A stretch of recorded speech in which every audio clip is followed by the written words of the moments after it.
Sebelum ceritanya dimulai, silahkan tulis di kolom komentar dari daerah mana saja teman-teman yang menonton cerita ini. Jangan lupa like dan subscribe agar channel ini bisa semakin berkembang dan bisa mempersembahkan cerita yang lebih menarik lagi. Pagi itu terasa seperti pagi biasa. Setidaknya Andini berusaha meyakinkan dirinya sendiri demikian. Aroma kopi yang baru diseduh menguar dari dapur, bercampur dengan wangi nasi goreng yang baru saja matang. Semua adalah ritual pagi yang telah ia lakukan selama 20 tahun pernikahannya. Ia menata 2 piring di meja makan, satu untuknya dan satu untuk Rian, suaminya. Namun, piring Rian tetap kosong. Suaminya tidak pulang tadi malam, sebuah kebiasaan baru yang semakin sering terjadi dalam 6 bulan terakhir. Alasan yang diberikan selalu sama, rapat mendadak, pekerjaan di luar kota, atau mengurus proyek penting yang tidak bisa ditinggal. Andini selalu mencoba percaya, menepi semua bisikan curiga yang merayap di benak hatinya setiap kali Rian pulang dengan aroma parfum wanita yang asing atau kemeja yang sedikit kusut di bagian yang tidak seharusnya. Ia adalah istri yang baik, dan istri yang baik harus percaya pada suaminya. Selesai sarapan sendirian dalam keheningan yang menyesakan, Andini mulai membersihkan meja. Matanya kemudian tertumpu pada secari kertas putih yang terlipat rapi di bawah vas bunga. Itu bukan tempat biasa untuk menaruh catatan. Jantungnya mulai berdebar sedikit lebih kencang. Dengan tangan yang mulai sedikit gemetar, ia mengambil kertas itu. Bukan tulisan tangannya, melainkan tulisan tangan Rian yang tegas dan sedikit miring. Ia membukanya perlahan, seolah menunda berita buruk yang ia tahu akan datang. Isinya singkat, dingin, dan menghancurkan. Hanya ada 2 kalimat yang tertulis di sana. Aku pergi bersama Siska. Urus semuanya. Nama itu, Siska. Nama manajer baru di kantor Rian yang beberapa kali disebut suaminya dengan nada kagum yang berlebihan. Dunia Andini seakan berhenti berputar. Kertas itu terasa lemas di tangannya, seolah ikut menyerap seluruh kekuatan dari tubuhnya. Ia membaca ulang kalimat itu, lagi dan lagi, berharap ada kesalahan, berharap ini hanya lelucon kejam. Tapi tidak ada. Ini nyata.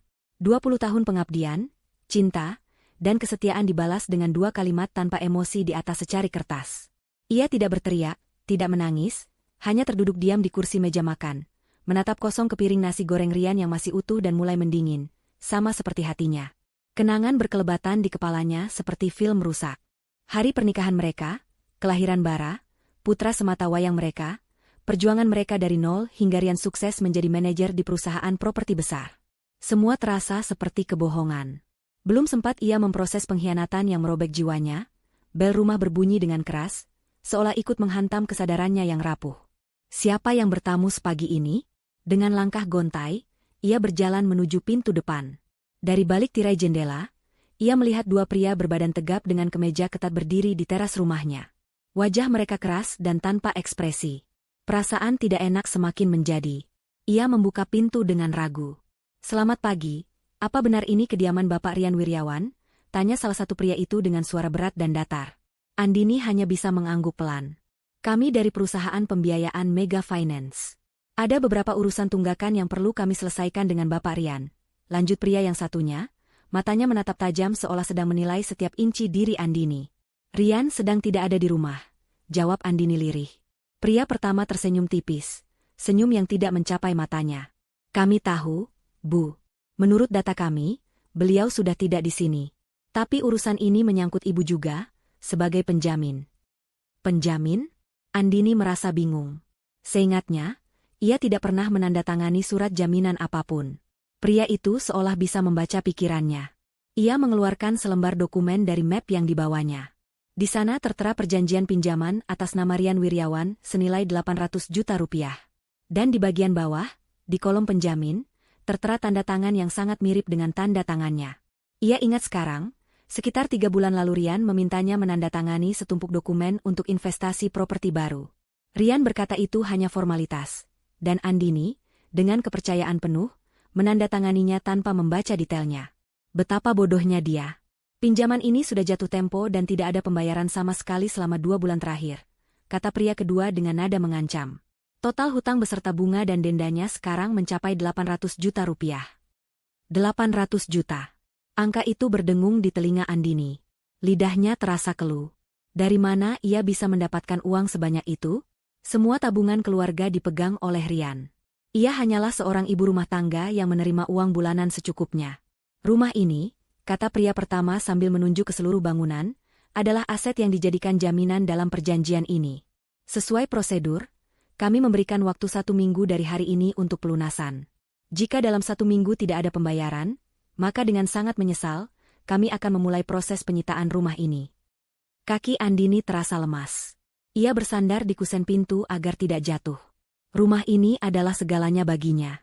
Disinilah ia membesarkan Bara, disinilah semua kenangan keluarganya tercipta. Dan kini, rumah itu akan diambil darinya. Setelah suaminya pergi, kini satu-satunya tempat ia bernaung juga akan hilang. Para pria itu tidak menunggu jawabannya. Mereka hanya meletakkan salinan surat peringatan di tangannya dan berbalik pergi, meninggalkan Andini yang berdiri mematung dengan kehancuran yang bertumpuk-tumpuk. Ia menutup pintu dan tubuhnya merosot ke lantai. Tangis yang sedari tadi ditahannya akhirnya pecah. Ia menangis sejadi-jadinya, mengeluarkan semua rasa sakit, pengkhianatan, dan ketakutan yang menghimpit dadanya. Ia merasa menjadi wanita paling malang di dunia. Ditinggalkan suami, dililit hutang raksasa, dan akan segera menjadi tunawisma. Ia berteriak dalam tangisnya, memanggil nama Rian, melampiaskan amarah dan keputusasaannya pada dinding yang bisu. Ia tidak tahu harus berbuat apa, tidak tahu harus meminta tolong pada siapa. Semuanya terasa gelap dan tanpa harapan. Di tengah isak tangisnya yang memilukan, ia mendengar suara pintu depan terbuka dan langkah kaki yang mendekat. Itu Bara, putranya, sudah pulang dari sekolah. Bara berdiri diam di ambang pintu ruang tamu, menatap ibunya yang terduduk kacau di lantai dengan ransel masih di punggungnya. Wajahnya yang biasanya ceria kini terlihat serius. Ia berjalan mendekat, meletakkan tasnya dengan perlahan di atas sofa, lalu berjongkok di depan Andini.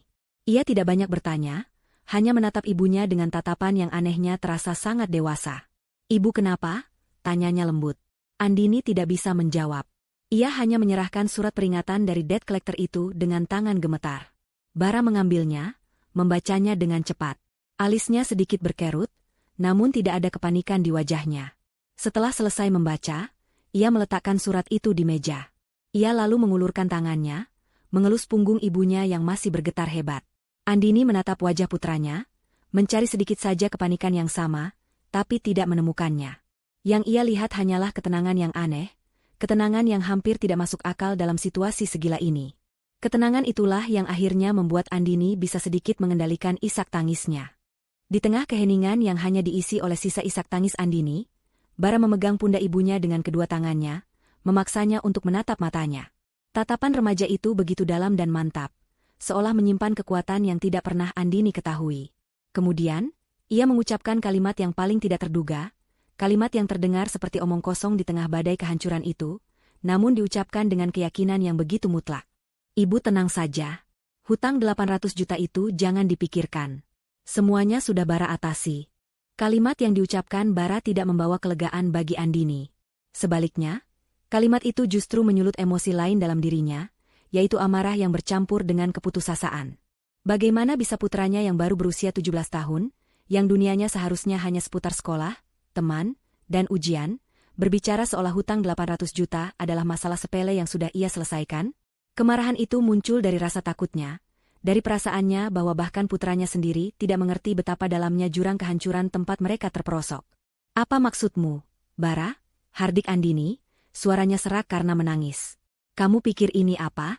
Masalah uang jajan? Ini 800 juta. Rumah kita akan disita. Kita akan tinggal di jalan. Dan kamu bilang sudah kamu atasi? Jangan bercanda di saat seperti ini." Andini berdiri, mondar-mandir di ruang tamu dengan gelisah. Ia menatap Bara dengan tatapan tidak percaya. Anaknya itu masih berjongkok di lantai, menatapnya dengan sabar, membiarkan semua amarah dan frustrasi ibunya tumpah ruah. Tidak ada pembelaan diri, tidak ada argumen balasan. Bara hanya diam, menunggu badai di dalam diri ibunya sedikit mereda. Sikapnya yang begitu dewasa justru membuat Andini semakin merasa terasing. Seharusnya mereka berdua sama-sama panik, sama-sama menangis, sama-sama takut. Tapi Bara tidak. Melihat ibunya mulai kehabisan tenaga untuk marah, Bara bangkit berdiri. Tingginya kini sudah sedikit melebihi Andini. Ia berjalan ke dapur, mengambil segelas air putih, dan memberikannya pada ibunya. "Minum dulu, Bu. Tenangkan diri ibu," ujarnya dengan suara yang tetap lembut namun tegas. Andini ingin menolak, tapi tenggorokannya terasa kering dan sakit. Ia menerima gelas itu dan meminumnya hingga tandas. Bara kemudian menuntunnya untuk duduk di sofa. Ia duduk di samping Andini, menciptakan jarak yang cukup agar ibunya tidak merasa terintimidasi. Keheningan menyelimuti mereka selama beberapa menit. Andini mengatur napasnya yang masih tersengal. Amarahnya mulai surut, berganti dengan kelelahan yang luar biasa. Ia menatap putranya dari samping. Ada sesuatu yang berbeda dari Bara hari ini. Sesuatu yang belum pernah ia lihat sebelumnya. Bara, ibu tidak bermaksud membentakmu, ucap Andini lirih, merasa bersalah. Ibu hanya takut. Sangat takut. Bara mengangguk mengerti. Bara tahu, Bu. Dan Bara tidak bercanda. Bara juga tidak meremehkan masalah ini. Justru karena Bara tahu masalah ini sangat besar, Bara sudah mempersiapkan diri sejak lama. Andini mengerutkan keningnya. Mempersiapkan diri? Sejak lama? Apa yang sebenarnya diketahui oleh putranya ini? Tanpa banyak bicara lagi, Bara mengambil ranselnya, mengeluarkan laptopnya yang sudah sedikit usang namun terlihat sangat rawat. Ia meletakkannya di atas meja kopi, membukanya, dan menyalakannya. Andini hanya memperhatikan dalam diam. Ia melihat stiker-stiker aneh di belakang layar laptop Bara, stiker dengan logo bahasa pemrograman dan komunitas keamanan siber yang tidak ia mengerti artinya. Selama ini ia hanya tahu Bara adalah anak yang pintar di sekolah, dan suka mengutak-atik komputer. Ia tidak pernah tahu seberapa dalam hobi putranya itu. Layar laptop menyala, menampilkan desktop yang penuh dengan folder dan ikon-ikon program yang asing bagi Andini. Jari-jari Bara menari dengan cepat di atas keyboard. Ia tidak terlihat seperti remaja yang sedang membuka media sosial atau bermain game. Ia terlihat seperti seorang profesional yang sedang bekerja. Ayah pikir dia sangat pintar. Bu, ujar Bara tanpa mengalihkan pandangannya dari layar. Dia pikir rencananya sempurna. Dia pikir kita, terutama ibu, tidak akan pernah tahu dan hanya bisa pasrah menerima nasib. Tapi dia lupa satu hal. Lupa apa? Tanya Andini pelan, rasa penasarannya mulai mengalahkan rasa takutnya. Bara berhenti mengetik. Ia menoleh ke arah ibunya. Ada sorot mata tajam yang diwarisi dari Rian, namun dipenuhi dengan kebijaksanaan yang tidak dimiliki ayahnya. Dia lupa bahwa selama ini aku selalu memperhatikannya. Dia meremehkan aku. Setelah mengatakan itu, Bara kembali fokus ke laptopnya. Dengan beberapa klik, ia membuka sebuah direktori file. Lalu, ia memutar laptop itu 180 derajat, menghadapkannya langsung ke arah Andini. Jantung Andini serasa berhenti berdetak. Di tengah layar, terpampang sebuah folder digital dengan nama yang ditulis dalam huruf kapital semua. Nama itu seolah berteriak, mengkonfirmasi semua mimpi buruknya, mengubah statusnya dari korban pengkhianatan menjadi target sebuah konspirasi kejam. Nama folder itu adalah Rencana Pelarian Ayah. Mata Andini terpaku pada 4 kata itu. Rencana. Jadi ini semua bukan kecelakaan. Bukan karena Rian tiba-tiba jatuh cinta pada wanita lain dan kehilangan akal sehatnya. Ini adalah sebuah skenario yang telah dirancang dengan teliti. Hutang 800 juta itu bukan akibat dari bisnis yang gagal, melainkan sebuah bom waktu yang sengaja dipasang untuk meledak di wajahnya. Rasa sakit di hatinya berubah menjadi sesuatu yang lebih dingin dan lebih keras. Ia tidak lagi merasa seperti korban yang malang.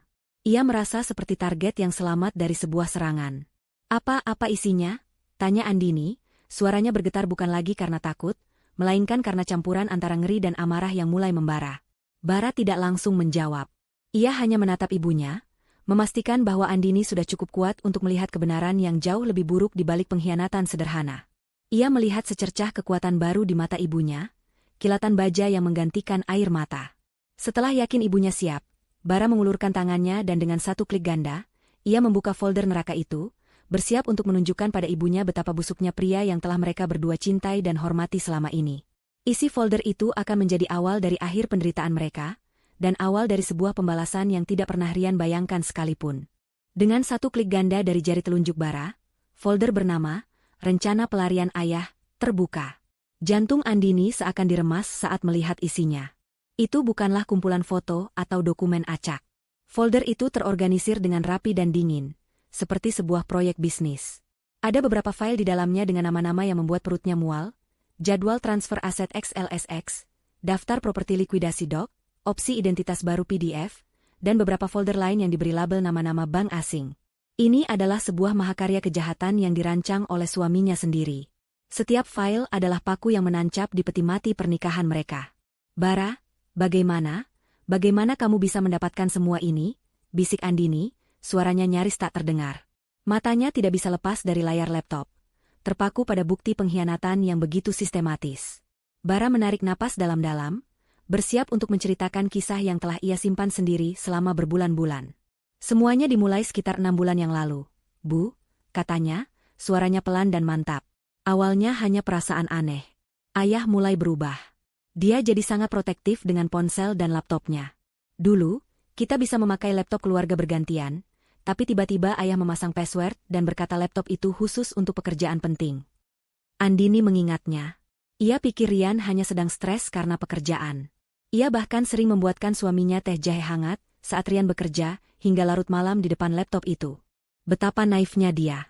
Kecurigaan pertamaku benar-benar muncul saat aku butuh laptop itu untuk tugas sekolah yang penting. Laptopku sedang rusak. Aku meminta izin pada ayah, tapi dia langsung marah.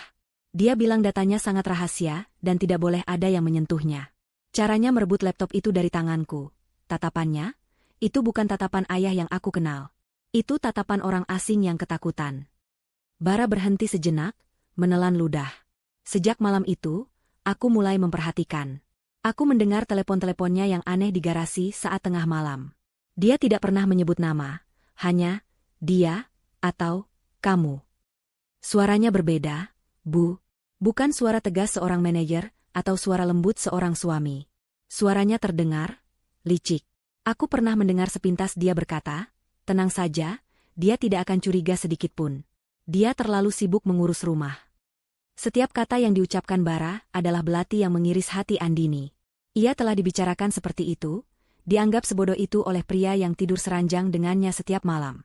Puncaknya adalah saat aku tidak sengaja melihat notifikasi di ponselnya yang tergeletak di meja. Notifikasi dari aplikasi perbankan yang aku tidak kenal namanya. Saat aku bertanya, ayah bilang itu aplikasi untuk investasi kantor. Tapi aku sempat mencari nama aplikasi itu di internet. Itu adalah aplikasi untuk jual beli aset digital. Sejak saat itu, aku tahu ada sesuatu yang sangat salah. Disinilah Bara mengambil keputusan terbesar. Ia merasa seperti pengkhianat. Tetapi firasatnya mengatakan bahwa jika ia tidak melakukan apa-apa, sesuatu yang buruk akan menimpa ibunya. Aku merasa sangat bersalah, Bu. Tapi aku harus tahu kebenarannya. Saat ayah sedang mandi, aku meminjam laptopnya dengan alasan mengerjakan tugas. Aku memasang sebuah program kecil di dalamnya. Sebuah keylogger. Program itu merekam semua yang diketik di keyboard dan mengirimkan laporannya ke emailku. Andini terkesiap. Putranya yang pendiam dan penurut ternyata memiliki sisi lain yang tidak pernah ia duga. Tapi tidak ada penghakiman di matanya, hanya kekaguman yang bercampur ngeri. Laporan pertama yang masuk ke emailku adalah password laptop ayah. Dari sana, semuanya terbuka, lanjut Bara. Aku menunggu sampai ayah pergi bekerja, lalu aku membuka laptopnya. Aku menemukan folder ini, tapi awalnya terkunci. Dengan menggunakan data dari keylogger, aku menemukan password folder ini. Dan di dalamnya, aku menemukan semua email antara ayah dan Tante Siska. Bara membuka sebuah file teks. Isinya adalah salinan dari puluhan email. Andini memaksakan diri untuk membacanya. Isinya lebih menyakitkan dari surat cerai manapun. Ada percakapan mesra, rencana liburan ke Eropa, dan diskusi detail mengenai bagaimana cara menguras aset perusahaan Rian secara perlahan. Ada email dari Siska yang berbunyi, cepat selesaikan urusanmu, sayang.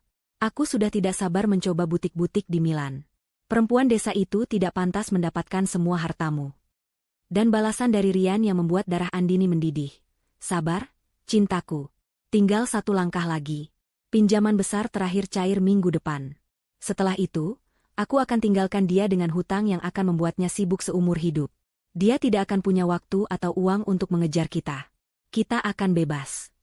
Air mata yang tadinya sudah kering kini mengancam untuk turun lagi, tetapi kali ini bukan air mata kesedihan. Ini adalah air mata amarah. Ia telah diperdaya, dihina, dan direncanakan untuk dihancurkan secara finansial dan mental.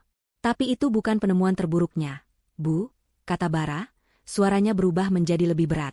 Matanya menatap Andini lekat-lekat, seolah mengukur kekuatannya. Ada satu hal lagi. Sesuatu yang akan menjadi bukti mutlak kejahatan mereka. Ayah merekam ini, mungkin untuk koleksi pribadi atau untuk memeras Siska suatu hari nanti, aku tidak tahu. Tapi ini akan jadi senjata kita. Jari Bara bergerak menuju sebuah file video dengan nama yang tampak normal, progres proyek Sentul MP4. Ia mengkliknya. Program pemutar video terbuka, dan sebuah rekaman mulai diputar. Latar belakangnya adalah sebuah kamar hotel yang mewah. Rian dan Siska duduk di sofa, dengan sebotol sampanye dan 2 gelas di meja. Wajah Rian memerah karena alkohol, sementara Siska bersandar manja di bahunya. Mereka tertawa, jelas sedang merayakan sesuatu. Kemudian, Rian mengangkat gelasnya. Untuk kebebasan kita, serunya, suaranya sedikit cadel. Siska tertawa genit. Dan untuk kebodohan istrimu. Aku tidak percaya dia menandatangani semua surat jaminan itu tanpa membacanya. Sudah kubilangkan? Rian tertawa lebih keras, tawa yang terdengar kejam di telinga Andini. Andini bodoh itu akan pusing 7 keliling dengan hutangnya, sementara kita foya-foya di sini. Dia pikir aku kerja keras untuknya? Hah, aku kerja keras untuk kita, sayang. Rekaman itu terus berjalan. Setiap detiknya adalah siksaan bagi Andini. Ia melihat suaminya, pria yang ia cintai, merendahkannya dengan cara yang paling hina. Ia melihat wanita itu, Siska, tertawa di atas penderitaan yang direncanakan untuknya. Momen itu mengubah segalanya. Rasa sakit di hatinya membeku, mengeras, dan berubah menjadi baja. Tidak ada lagi kesedihan. Yang tersisa hanyalah amarah yang dingin dan keinginan membara untuk membalas. Video itu selesai, dan layar laptop kembali menampilkan daftar file yang mengerikan. Andini tidak bergerak. Ia hanya menatap layar dengan tatapan kosong, tetapi di dalam dirinya, sebuah keputusan telah dibuat. Ia tidak akan hancur. Ia akan melawan. Keheningan yang mencekam menyelimuti ruang tamu setelah video itu berakhir. Suara tawa kejam Rian dan Siska seolah masih menggema di udara, meninggalkan jejak beracun yang membuat napas terasa sesak. Andini duduk tegak di sofa, punggungnya kaku. Air matanya sudah benar-benar kering. Digantikan oleh kilatan berbahaya di matanya yang kini tampak lebih tajam dan fokus. Wajahnya pucat, tetapi ekspresinya bukan lagi ekspresi korban yang putus asa. Itu adalah ekspresi seseorang yang baru saja dideklarasikan perang dan bersiap untuk menyerang balik. Ia menoleh pada Bara, putranya yang dengan tenang telah membongkar semua kebusukan ini. "Di mana uangnya, Bara?" tanyanya, suaranya datar dan dingin, tanpa getar sedikitpun. Pertanyaannya bukan lagi tentang bagaimana cara bertahan hidup, melainkan bagaimana cara merebut kembali apa yang menjadi hak mereka. Bara mengerti perubahan dalam diri ibunya. Inilah yang ia harapkan. Ibunya tidak hancur, tetapi bangkit. Ayah tidak sebodoh itu menyimpannya di bank biasa, Bu. Uang dari pinjaman dan hasil penjualan aset fiktif perusahaan itu langsung dia putar. Dia mengubah semuanya menjadi aset digital, atau yang biasa disebut cryptocurrency. Andini mengerutkan kening. Istilah itu terdengar asing dan rumit. "Maksudmu seperti saham?" "Mirip, tapi berbeda," jelas Bara dengan sabar. "Bayangkan saja ini seperti emas digital, Bu. Nilainya bisa naik turun. Kelebihannya, sulit dilacak dan tidak terikat pada satu bank atau negara. Dia menyimpannya di sebuah brankas digital yang super aman, namanya cold wallet. Itu seperti USB khusus yang menyimpan semua asetnya secara offline, jadi tidak bisa diretas lewat internet. Sangat aman, hampir tidak mungkin ditembus." Penjelasan itu membuat harapan Andini sedikit meredup. Jika begitu aman, bagaimana mereka bisa mengambilnya kembali? Bara seakan bisa membaca pikirannya. Tapi ayah melakukan satu kesalahan. Sebelum dia kabur, dia harus memindahkan semua aset dari berbagai sumber ke dalam satu dompet utama itu. Untuk melakukannya, dia harus menghubungkan dompet itu ke laptopnya. Dan saat itulah aku berhasil menyalin aplikasi dompet digital itu ke dalam hard disk eksternal milikku, lengkap dengan file-file kuncinya. Bara mengeluarkan sebuah hard disk kecil dari sakunya. "Semua yang kita butuhkan ada di sini. Kita punya brankasnya, tapi kita tidak punya kuncinya. Kuncinya adalah sebuah password yang sangat rumit." Ia menghubungkan hard disk itu ke laptopnya dan membuka sebuah program. Tampilan program itu sangat sederhana dan elegan. Latar belakang hitam dengan logo futuristik, dan di tengahnya hanya ada satu kotak putih yang berkedip, menuntut untuk diisi. Di atasnya tertulis, "Masukkan kata sandi Anda." "Inilah dinding terakhirnya," kata Bara. "Aku sudah mencoba menembusnya selama 2 minggu terakhir. Setiap malam saat ibu sudah tidur. Aku mencoba ratusan, bahkan ribuan kombinasi. Tapi tidak ada yang berhasil." Andini menatap layar itu, seolah menantang Rian secara langsung melalui program tak bernyawa itu. "Apa saja yang sudah kamu coba?" "Semuanya," jawab Bara sambil menghela napas. "Aku mulai dengan hal-hal yang sentimental. Tanggal lahir ibu, tanggal pernikahan kalian dalam berbagai format, nama lengkapku, nama kecil ibu, nama hewan peliharaan kita dulu, alamat rumah pertama kalian. Semua gagal. Lalu aku beralih ke hal-hal yang berhubungan dengan pekerjaannya. Nama proyek pertamanya, nama perusahaan, plat nomor mobil kesayangannya. Hasilnya sama, nihil. Bara menyandarkan punggungnya ke sofa, tampak lelah. Aku hampir menyerah tadi malam. Aku berpikir mungkin passwordnya adalah kombinasi acak dari huruf dan angka yang tidak akan pernah bisa kita tebak. Aku merasa gagal, Bu. Aku sudah sejauh ini tapi terhenti di depan gerbang terakhir. Andini terdiam, pikirannya bekerja keras. Ia mencoba menyelami pikiran Rian, pria yang telah hidup bersamanya selama 20 tahun. Benar, Rian bukan orang yang sentimental. Ia sering lupa tanggal ulang tahun pernikahan mereka. Ia tidak terlalu peduli pada hal-hal romantis. Baginya, semua itu adalah hiasan yang tidak penting. Yang penting baginya adalah status, pencapaian, dan pengakuan. Rian adalah pria yang didorong oleh egonya yang sangat besar. Ia selalu ingin menjadi yang nomor satu, yang paling hebat, yang paling dihormati. Ia sering berceramah pada Bara, di dunia ini, kamu harus jadi raja, nak. Kalau tidak, kamu akan diinjak-injak. Sebuah ide mulai terbentuk di benak Andini. Ide yang terasa sangat masuk akal sekaligus gila. Bara, panggilnya pelan. Kamu salah fokus. Kamu mencoba mencari password di dalam hatinya. Tapi pria seperti ayahmu tidak menyimpan rahasia terbesarnya di hati. Dia menyimpannya di dalam egonya. Bara menatap ibunya dengan bingung. Maksud ibu? Coba pikirkan, kata Andini. Apa hal yang paling penting bagi ayahmu? Bukan aku, bukan kamu. Yang paling penting baginya adalah dirinya sendiri. Citranya sebagai seorang pria sukses, seorang pemimpin, seorang penguasa. Passwordnya bukanlah sesuatu yang ia sayangi, melainkan sesuatu yang menggambarkan siapa dirinya menurut pikirannya sendiri. Mata Bara melebar. Sebuah pencerahan terlintas di wajahnya. Ia teringat semua ucapan ayahnya, semua kesombongan dan arogansinya. Ia teringat bagaimana ayahnya selalu menyebut dirinya sebagai raja dalam keluarga. Bagaimana mungkin ia melupakan hal itu? Ia segera kembali menghadap laptop. Jemarinya terasa sedikit kaku karena gugup. Ini adalah kesempatan terakhir mereka. Aku sadar, passwordnya bukan sesuatu yang ia sayangi, tapi sesuatu yang menggambarkan egonya. Bisik Bara, lebih pada dirinya sendiri, mengulangi kata-kata ibunya seolah itu adalah sebuah mantera. Ia menatap kotak password yang berkedip itu. Lalu, dengan perlahan namun pasti, ia mulai mengetik. Bukan kombinasi angka atau tanggal, melainkan sebuah frasa. Sebuah deklarasi. Jemarinya menekan setiap tombol dengan mantap. Aku adalah raja. Setelah huruf terakhir diketik, Bara menarik napas sejenak. Ia melirik ibunya, yang menahan napas sambil menatap layar. Dengan satu gerakan terakhir yang mantap, Bara menekan tombol Enter. Untuk sesaat, tidak ada yang terjadi. Layar program itu membeku. Jantung Andini dan Bara seakan berhenti berdetak. Apakah ini akhir dari segalanya? Apakah mereka gagal? Lalu, terdengar suara klik yang sangat lembut dari speaker laptop. Antarmuka program itu berubah total. Latar belakang hitam yang tadinya kosong kini menampilkan serangkaian grafik rumit, daftar transaksi, dan yang paling penting, sebuah angka saldo yang ditulis dengan huruf tebal di bagian paling atas. Andini mencondongkan tubuhnya lebih dekat. Matanya menyipit untuk memastikan ia tidak salah lihat. Angka itu begitu panjang hingga otaknya perlu waktu beberapa detik untuk memprosesnya. Itu bukan 800 juta. Angka yang tertera di layar itu jauh lebih besar dari itu. Napas yang sedari tadi ditahannya akhirnya terlepas dalam sebuah desahan penuh keterkejutan. Di depan matanya, di dalam brankas digital suaminya, tersimpan aset senilai hampir 3 miliar rupiah. Angka 3 miliar rupiah itu seakan bersinar di layar laptop, memancarkan cahaya yang menyilaukan dan menyesakan. Untuk beberapa detik yang terasa sangat panjang, Andini tidak bisa bernapas.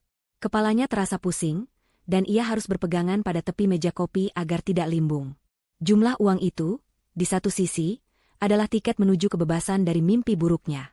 Namun di sisi lain, itu adalah monumen digital dari pengkhianatan Rian. Setiap angka 0 di belakang angka 3 itu mewakili kebohongan, manipulasi, dan rencana kejam yang telah disusun suaminya selama berbulan-bulan, bahkan mungkin bertahun-tahun. Itu bukan sekadar uang. Itu adalah harga dari 20 tahun pernikahannya yang ternyata palsu. Sementara Andini masih berjuang dengan gelombang emosi yang campur aduk, Bara sudah bergerak dengan efisiensi seorang ahli bedah digital. Matanya yang tajam memindai setiap sudut antarmuka dompet digital itu. Ia tidak terpukau oleh jumlahnya, ia lebih tertarik pada cara kerja dan jejak yang ditinggalkan. "Lihat ini, Bu," katanya, suaranya menarik Andini kembali dari lamunannya. Ia menunjuk ke sebuah tab bertuliskan, "Riwayat Transaksi". Di sana, terpampang daftar panjang transaksi masuk yang terjadi dalam 3 bulan terakhir. Bara menunjuk satu persatu, menghubungkan titik-titik kejahatan ayahnya. Transaksi ini, 800 juta rupiah. Masuk tepat di hari ayah meminta ibu menandatangani surat investasi itu. "Ini adalah uang pinjaman yang sekarang ditagihkan pada kita," jelasnya. Jarinya bergerak ke bawah. "Lalu yang ini, 150 juta, 200 juta, 300 juta. Semua dalam rentang waktu yang berdekatan." Aku memeriksa file, daftar properti likuidasi, di folder ayah. Tanggal dan jumlahnya cocok dengan penjualan aset-aset kantor yang tidak dilaporkan. Ayah menggelapkan uang perusahaan. Setiap penjelasan Bara adalah bukti baru yang semakin memperkuat kasus mereka. Rian bukan hanya seorang suami yang tidak setia, ia adalah seorang kriminal. Bara kemudian kembali ke folder, rencana pelarian ayah, dan membuka file lain yang belum mereka periksa, opsi identitas baru PDF. Layar menampilkan pindaian beberapa dokumen. Ada paspor dari negara kecil di Karibia dengan foto Rian, tetapi menggunakan nama Alexander Hartono. Ada juga akta pendirian perusahaan cangkang di Panama, yang didirikan untuk mencuci uang hasil kejahatannya agar terlihat sah. Rian telah merencanakan segalanya dengan begitu detail. Ia tidak hanya ingin kabur, ia ingin menghapus jejaknya dan terlahir kembali sebagai orang lain, orang kaya raya yang terhormat di belahan dunia lain. Andini merasakan hawa dingin merayap di punggungnya. Pria yang ia nikahi ternyata adalah orang asing yang sama sekali tidak ia kenal.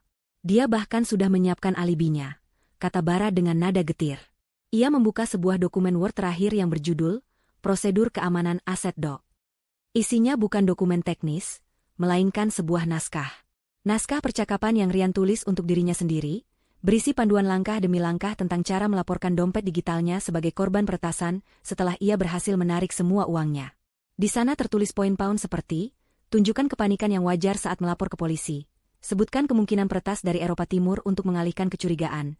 Buat jejak digital palsu seolah-olah ada upaya login dari alamat IP asing. Rian tidak hanya mencuri dan kabur, ia sedang membangun sebuah narasi di mana ia adalah korban. Sebuah sandiwara yang dirancang untuk memberinya simpati sekaligus membersihkan namanya dari uang haram yang ia bawa.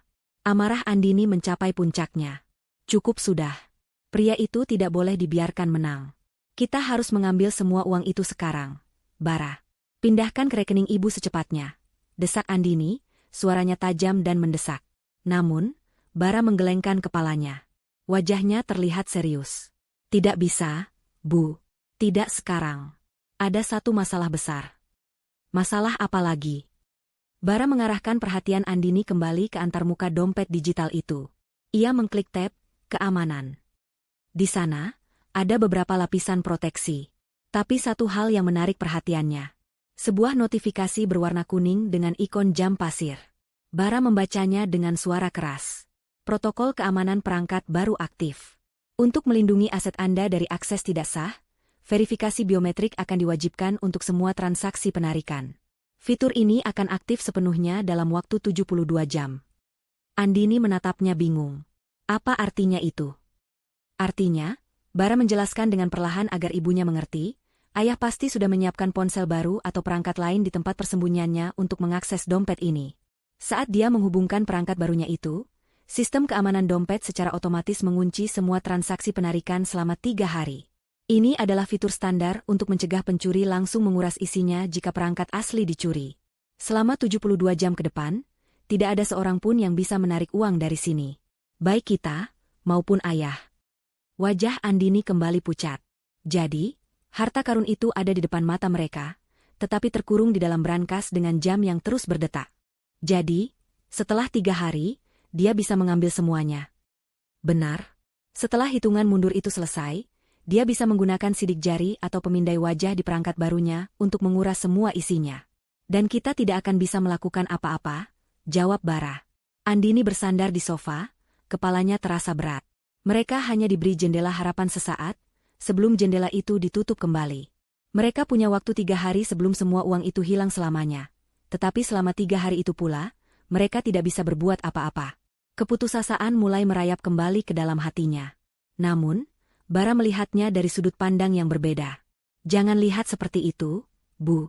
Ini justru sebuah kesempatan. Andini menatapnya tak mengerti. Jam yang berdetak ini juga berlaku untuk ayah. Lanjut Bara, matanya berbinar dengan percikan ide. Selama 72 jam ke depan, dia juga tidak bisa menyentuh uang itu. Dia akan memeriksa saldonya, melihatnya masih utuh, dan merasa aman. Dia akan berpikir rencananya berjalan mulus. Dia tidak tahu bahwa kita sudah berada di dalam brankasnya, hanya menunggu waktu yang tepat untuk menyerang. Kita punya waktu 3 hari untuk merencanakan langkah kita dengan sempurna. Perlahan, Andini mulai memahami maksud putranya. Ini bukanlah jalan buntu. Ini adalah gencatan senjata yang tidak direncanakan. 3 hari. Waktu yang cukup untuk mengubah posisi mereka dari korban yang panik menjadi pemburu yang sabar dan penuh perhitungan.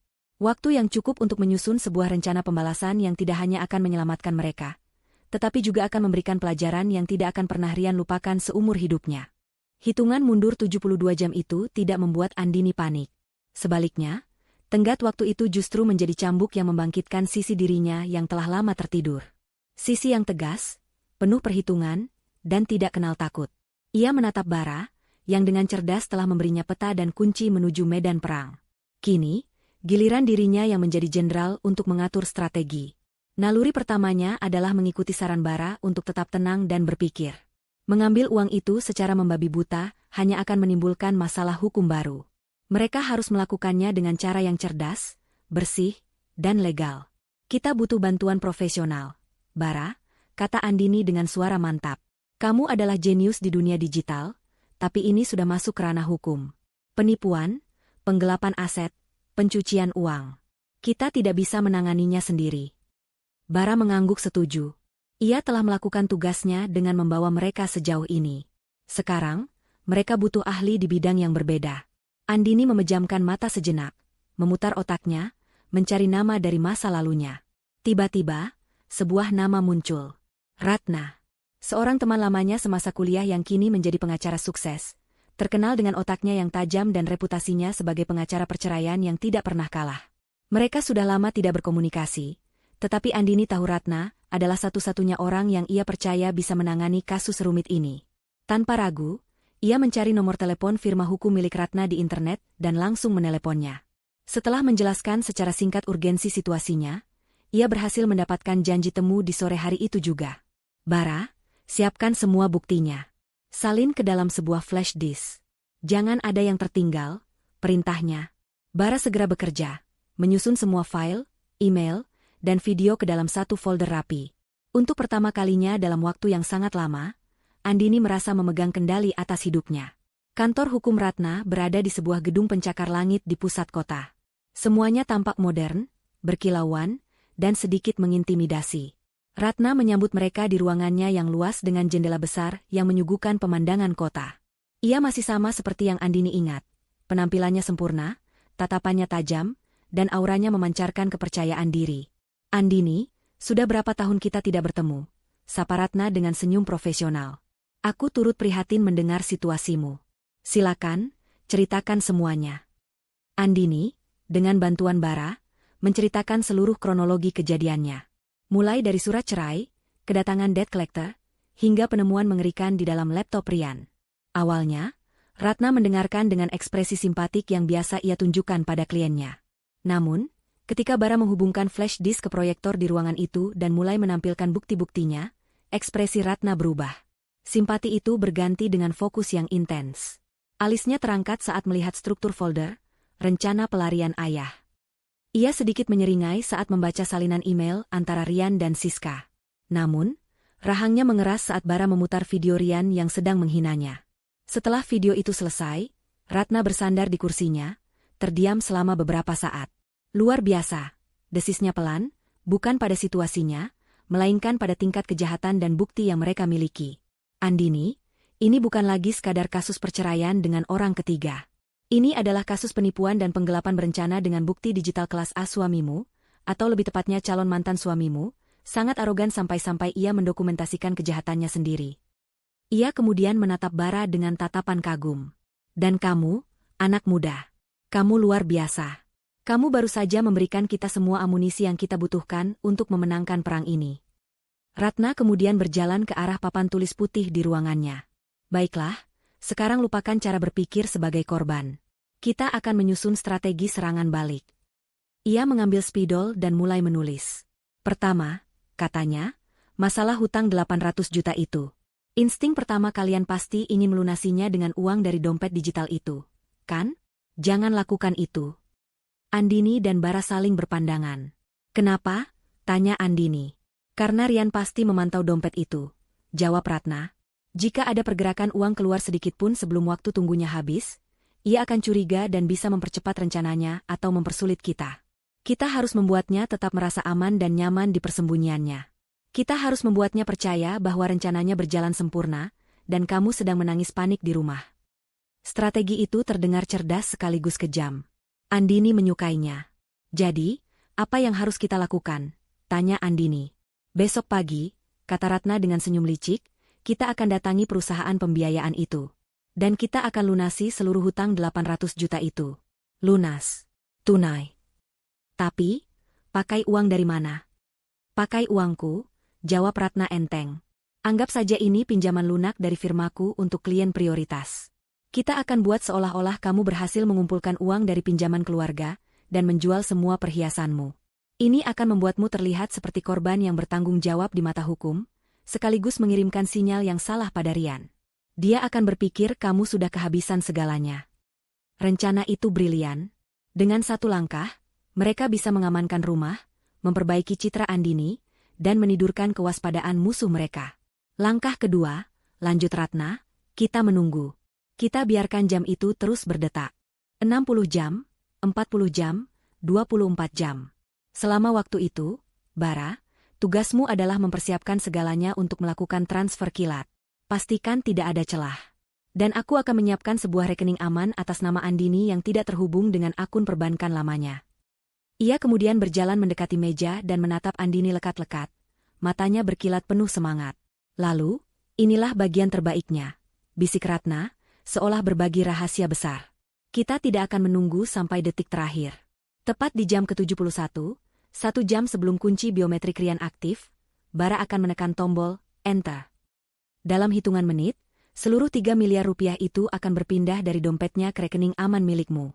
Saat Rian bangun dengan penuh kemenangan, bersiap untuk mengakses harta karunnya, yang akan ia temukan hanyalah saldo nol besar dan debu digital. Kita tidak hanya akan mengambil kembali apa yang menjadi hakmu, kita akan melakukannya dengan cara yang paling elegan, paling legal, dan paling menghancurkan egonya. Sebuah senyum dingin yang belum pernah ia rasakan sebelumnya perlahan terukir di wajah Andini. Rencana ini sempurna. Ini bukan lagi soal uang. Ini soal keadilan. Ini soal merebut kembali kehormatan yang telah diinjak-injak. Di ruangan yang dingin ber-AC itu, di bawah bimbingan seorang pengacara yang lihai, sang ibu rumah tangga yang hancur hati telah sepenuhnya berubah menjadi seorang wanita yang siap berperang. Dan ia tahu, ia akan memenangkan perang ini. Keesokan paginya, matahari terbit dengan warna yang berbeda bagi Andini. Itu bukan lagi cahaya pucat yang menyoroti keputusasaannya, melainkan fajar keemasan yang menandai dimulainya serangan balasan. Ia tidak lagi memakai daster kusam yang telah menjadi seragam kesedihannya. Pagi itu, ia memilih blus terbaiknya, merias wajahnya dengan tipis namun tegas, dan menatap pantulan dirinya di cermin dengan tatapan yang tidak pernah ia miliki sebelumnya. Tatapan seorang wanita yang tidak akan diremehkan lagi. Tepat pukul 9 pagi, ia tiba di kantor perusahaan pembiayaan Mega Finance. Kali ini, ia tidak datang sendirian dengan langkah gontai. Ia diapit oleh seorang asisten hukum muda yang dikirim oleh Ratna, seorang pria rapi bernama Daniel, yang membawa sebuah koper kulit. Mereka berjalan melewati resepsionis dan langsung meminta untuk bertemu dengan manajer penagihan. Dua pria berbadan tegap yang kemarin mendatanginya dengan angkuh kini berdiri di sudut ruangan, menatapnya dengan campuran rasa ingin tahu dan curiga. Saat manajer itu datang dan duduk di hadapan mereka, Andini tidak banyak bicara. Ia membiarkan Daniel yang mengambil alih. Selamat pagi, Pak. Kami di sini mewakili Ibu Andini untuk menyelesaikan seluruh kewajiban pinjaman atas nama Bapak Rian Wiryawan, kata Daniel dengan tenang sambil membuka kopernya. Ia mengeluarkan setumpuk dokumen dan sebuah cek manajer. Total pokok beserta bunga dan denda adalah 800 juta rupiah. Benar. Manajer itu mengangguk, masih sedikit bingung dengan perubahan situasi yang drastis. Matanya melirik ke arah Andini, seolah mencari tanda-tanda kepanikan seperti kemarin, namun tidak menemukannya. Daniel meletakkan cek itu di atas meja. Ini, cek senilai 800 juta rupiah. Mohon diperiksa dan segera proses surat pelunasannya beserta pencabutan sita jaminan atas properti klien kami.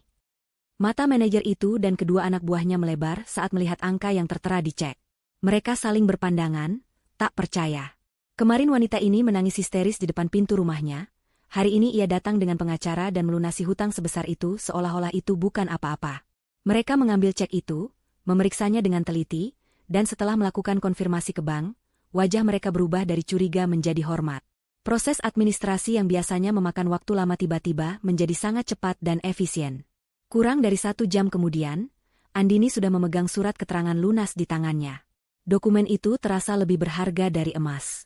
Rumahnya aman. Fondasi hidupnya telah ia rebut kembali. Saat berjalan keluar dari gedung itu, Andini bisa merasakan tatapan para debt collector di punggungnya. Tatapan yang bukan lagi ancaman, melainkan kekaguman.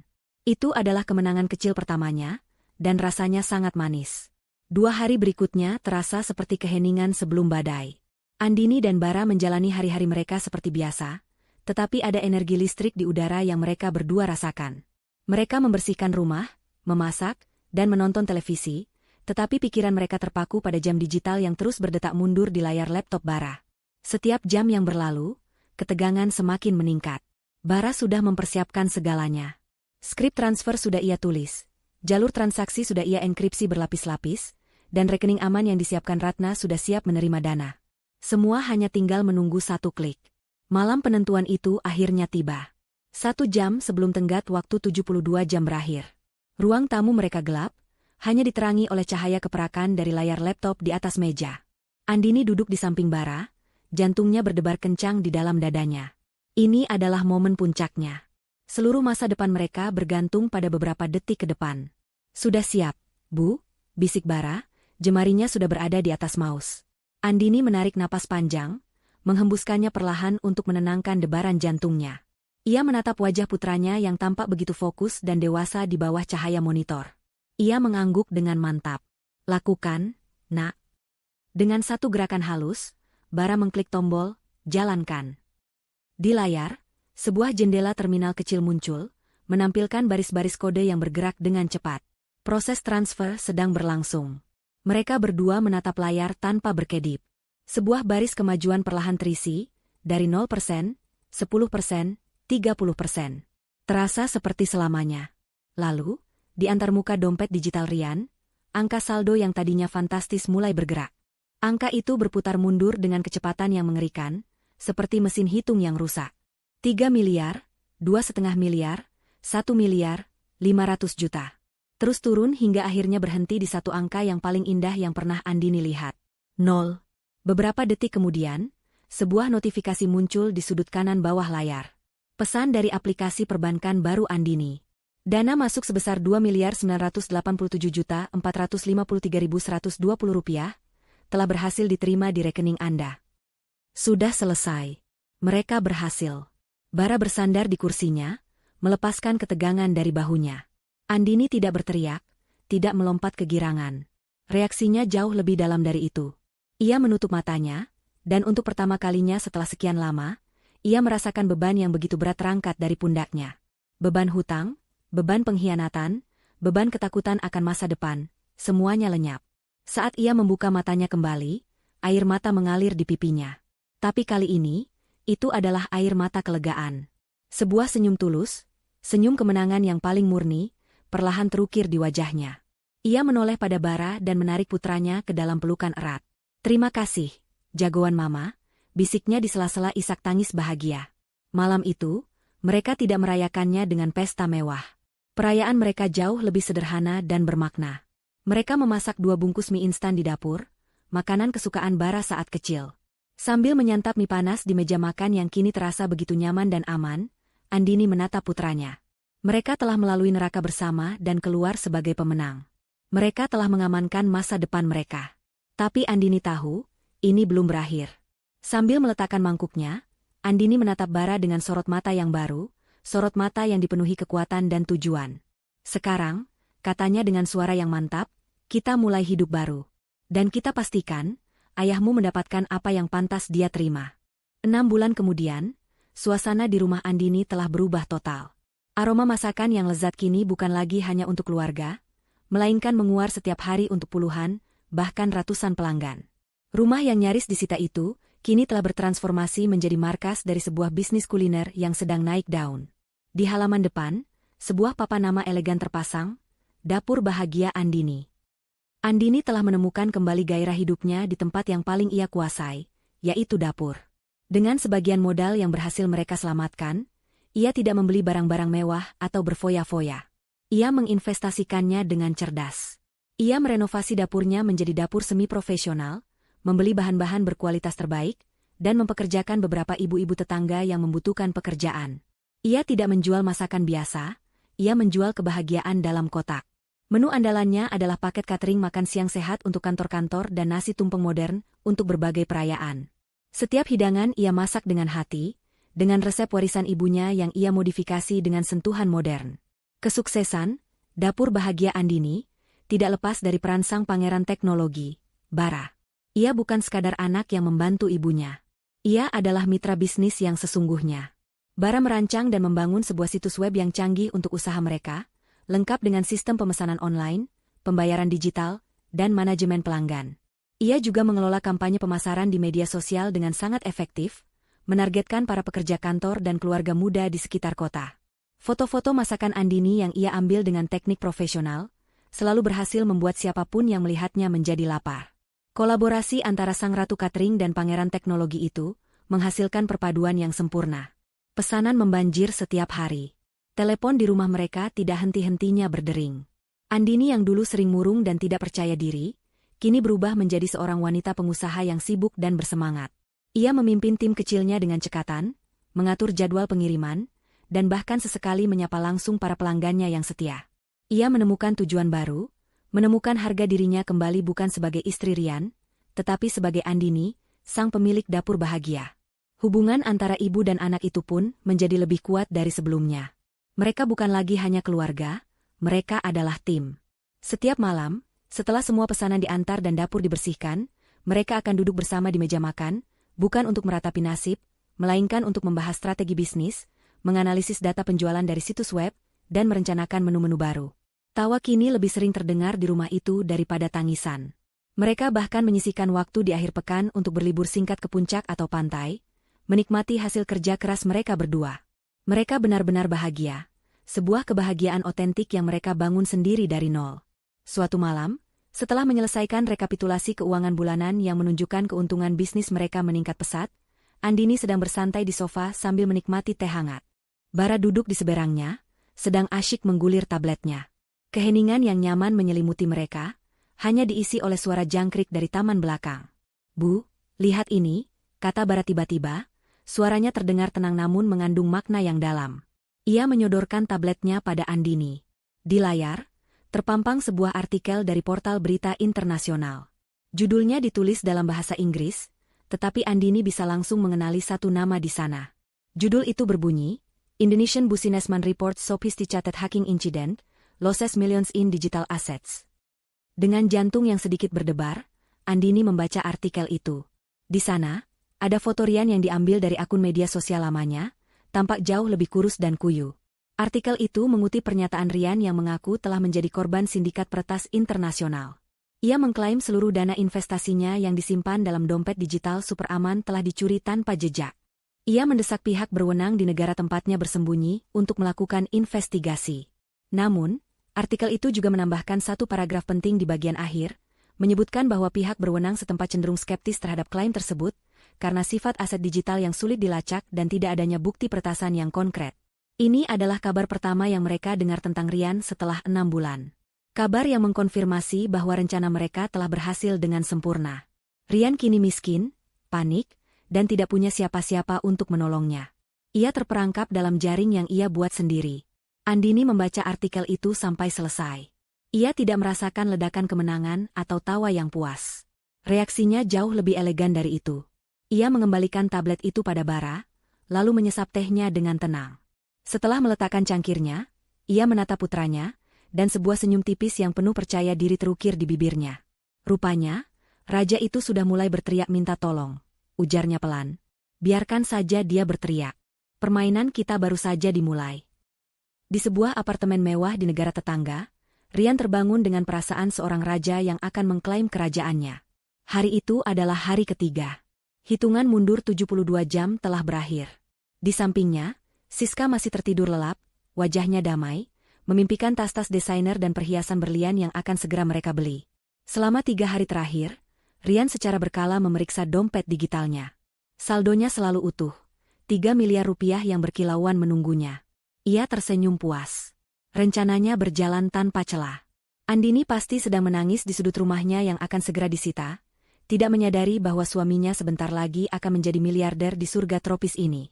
Dengan penuh semangat, ia mengambil ponsel barunya, perangkat canggih yang khusus ia siapkan untuk menjadi kunci brankas hartanya. Ia membuka aplikasi dompet digital itu. Notifikasi penguncian keamanan sudah hilang. Kini, sebuah pesan baru muncul, verifikasi biometrik Anda sekarang aktif. Sambil menahan napas karena antisipasi, Rian menempelkan ibu jarinya ke sensor sidik jari di layar ponsel. Verifikasi berhasil. Ia masuk. Jantungnya berdebar kencang saat halaman utama dompet itu dimuat. Ia sudah bisa membayangkan angka 3 miliar itu. Namun, yang muncul di layar bukanlah angka yang ia harapkan. Yang muncul adalah angka 0. 0 besar yang seolah mengejeknya. 0 rupiah. Rian mengerjapkan matanya. Ia pikir ini adalah kesalahan jaringan. Ia menutup paksa aplikasi itu, mematikan dan menyalakan kembali koneksi internetnya, lalu membukanya lagi. Hasilnya tetap sama. 0. Kepanikan mulai merayap naik dari perutnya seperti asam lambung. Ia memeriksa riwayat transaksi. Di sana, ada satu transaksi keluar yang sangat besar, dilakukan tepat 1 jam sebelum kunci biometriknya aktif.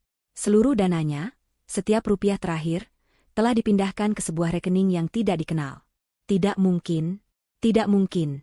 Desisnya, suaranya bergetar. Keringat dingin mulai membasahi pelipisnya. Ia mengguncang-guncang tubuh Siska dengan kasar. Bangun, Siska, bangun. Siska terbangun dengan kaget. Ada apa, sayang? Kenapa kamu panik? Tanyanya dengan suara serak. Uangnya hilang. Semuanya hilang. Teriak Rian, wajahnya pucat pasi. Siska butuh beberapa detik untuk memproses informasi itu. Awalnya ia tidak percaya, mengira Rian hanya bercanda. Tapi melihat kepanikan yang nyata di mata Rian, senyumnya lenyap. Hilang bagaimana? Bukankah kamu bilang dompet itu tidak mungkin diretas? Hubungan mereka yang dibangun di atas pondasi uang dan keserakahan mulai retak di detik itu juga. Cinta dan kemesraan yang palsu menguap, digantikan oleh rasa takut dan saling menyalahkan. Hari-hari berikutnya adalah neraka. Sisa uang tunai yang mereka bawa untuk biaya hidup sehari-hari mulai menipis dengan cepat. Rian menghabiskan waktunya dengan panik, mencoba menghubungi layanan pelanggan dompet digital itu, yang tentu saja tidak bisa berbuat apa-apa. Ia melapor ke polisi setempat sebagai korban peretasan, tetapi seperti yang sudah diramalkan oleh Bu Ratna, mereka skeptis dan prosesnya berjalan sangat lambat. Pertengkaran antara Rian dan Siska menjadi menu harian mereka. Siska, yang mimpinya untuk hidup mewah hancur berkeping-keping, tidak henti-hentinya menghina Rian. Aku meninggalkan segalanya untukmu, dan kamu memberiku ini? Pria gagal. Kamu bahkan tidak bisa menjaga uangmu sendiri, teriaknya di suatu pagi. Aku gagal? Kamu yang terus mendesakku untuk segera pergi. Kamu hanya menginginkan uangku. Balas Rian, egonya yang sudah terluka kini terkoyak sepenuhnya. Kemewahan di sekitar mereka mulai terasa seperti siksaan. Mereka tidak sanggup lagi membayar sewa apartemen itu. Dengan berat hati, Rian menjual jam tangan mewah yang selalu ia banggakan, hanya untuk mendapatkan sedikit uang tunai. Pertengkaran hebat terjadi lagi saat ia meminta Siska menjual salah satu tas desainer miliknya. Mereka dipaksa pindah dari surga mereka. Mereka menjual mobil sport yang baru mereka nikmati selama beberapa minggu dengan harga murah, lalu pindah ke sebuah unit apartemen kecil di pinggiran kota yang kumuh dan berisik. Dinding apartemen baru mereka tipis dan catnya mengelupas. Bau apak dari lorong meresap ke dalam ruangan. Siska, yang terbiasa dengan perawatan mahal, kini tampak kusam dan selalu marah. Rian, yang dulu adalah seorang manajer yang dihormati, kini menjadi pria pengangguran yang putus asa. Egonya yang setinggi langit telah runtuh menjadi debu. Ia mencoba mencari pekerjaan, mengirimkan resumenya yang mengesankan ke berbagai perusahaan. Beberapa kali ia dipanggil untuk wawancara. Dengan sisa-sisa pesonanya, ia berhasil membuat pewawancara terkesan. Namun, semuanya selalu berakhir dengan cara yang sama. Setelah melakukan pemeriksaan latar belakang, perusahaan akan meneleponnya kembali dengan penolakan yang dingin. Mohon maaf, Pak Rian. Kami menemukan catatan kurang baik mengenai Anda di beberapa asosiasi bisnis. Kami tidak bisa melanjutkan proses rekrutmen ini. Bu Ratna telah bekerja dalam senyap, memastikan nama Rian Wiryawan masuk ke dalam daftar hitam di kalangan pebisnis, baik di dalam maupun luar negeri. Ia dicap sebagai penipu dan orang yang tidak bisa dipercaya. Rian terisolasi, terperangkap, dan tidak punya jalan keluar. Ia benar-benar telah kehilangan segalanya. Puncak dari kejatuhannya terjadi di suatu malam yang lembab. Mereka hanya makan mie instan, satu-satunya makanan yang masih bisa mereka beli. Keheningan di antara mereka penuh dengan kebencian. Tiba-tiba, pintu apartemen mereka yang reot digedor dengan keras. Rian mengira itu adalah pemilik apartemen yang menagih uang sewa yang sudah telat 2 minggu. Dengan malas, ia membuka pintu. Di depannya tidak berdiri pemilik apartemen. Di depannya berdiri 3 orang pria.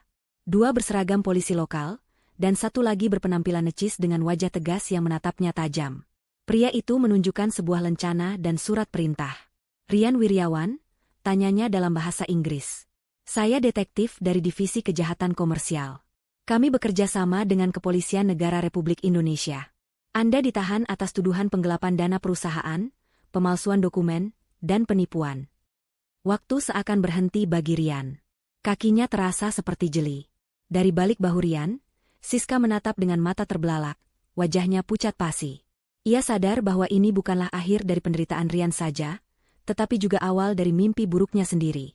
Saat borgol dingin itu diklik mengunci pergelangan tangannya, Rian akhirnya mengerti. Ini bukanlah hasil dari sebuah peretasan. Ini adalah sebuah pembalasan. Pembalasan yang dirancang dengan sempurna oleh istri dan anak yang telah ia remehkan. 1 tahun kemudian, Dapur Bahagia Andini bukan lagi sekadar usaha catering rumahan. Bisnis itu telah meledak menjadi sebuah jenama kuliner yang disegani di kota itu.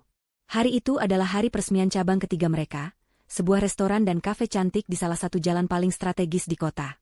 Tempat itu ramai dipenuhi oleh para tamu undangan, food blogger, dan wartawan dari media lokal. Bunga-bunga ucapan selamat berjejer di depan pintu masuk, mengirimkan aroma wangi yang bercampur dengan harumnya kopi dan kue yang baru dipanggang. Andini berdiri di panggung kecil yang disiapkan di sudut restoran. Ia tidak lagi terlihat seperti ibu rumah tangga yang rapuh. Ia adalah seorang CEO yang anggun dan percaya diri. Dalam balutan gaun batik modern yang elegan, ia memancarkan aura kesuksesan dan kebahagiaan. Di sampingnya berdiri Bara, yang kini telah tumbuh menjadi seorang pemuda tampan dan cerdas. Ia baru saja diterima di Fakultas Teknik Informatika terbaik di negeri ini, melalui jalur beasiswa penuh. Andini mengambil mikrofon. Suaranya yang dulu sering bergetar karena tangis, kini terdengar mantap dan hangat saat ia menyapa para tamunya. Ia menceritakan secara singkat perjalanannya membangun Dapur Bahagia, bukan sebagai kisah penderitaan, melainkan sebagai kisah tentang menemukan kembali kekuatan dan kebahagiaan di tempat yang tak terduga. Ia berterima kasih kepada para pelanggan setianya, timnya yang solid, dan yang terutama, kepada putra sematawayangnya, sang pangeran teknologi yang telah menjadi pilar kekuatannya. Saat ia menyebut nama Bara, semua orang bertepuk tangan meriah. Bara hanya tersenyum bangga di samping ibunya. Sementara itu, di sisi lain dunia yang mereka tinggali, Rian menjalani kehidupan yang sangat berbeda. Setelah diekstradisi kembali ke Indonesia, ia menghadapi tuntutan hukum yang berlapis-lapis.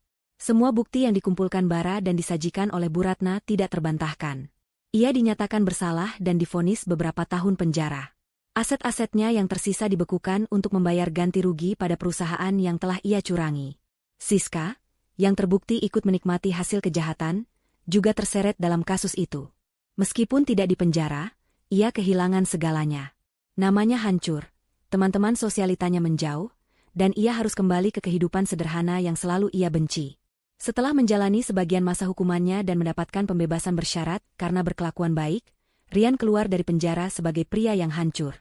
Tidak ada perusahaan yang mau menerimanya, tidak ada teman yang mau membantunya.